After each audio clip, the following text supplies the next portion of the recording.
آج کچھ لوگ ایسے ہیں جو یزید کی حمایت کرتے ہیں، کہتے ہیں کہ یزید کی غلطی نہیں تھی۔ ظالموں، تم نے اس نواسۂ رسول کو شہید کیا کہ جو اگر نانے کے کندھوں پہ سوار ہو جاتے تو آپ صلی اللہ علیہ وسلم ان کے لیے سجدہ طویل فرما دیتے۔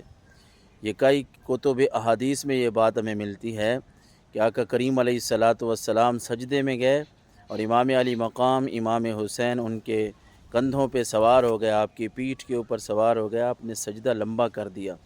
اور صحابہ کرام نے جب سوال کیا، عرض کیا، پوچھا تو آپ علیہ الصلاۃ والسلام نے فرمایا کہ میرے کندھوں پہ، میرے جسم پہ میرا نواسہ سوار تھا اور میں یہ چاہتا تھا کہ جب وہ اترے تو پھر میں سجدے سے سر اٹھاؤں۔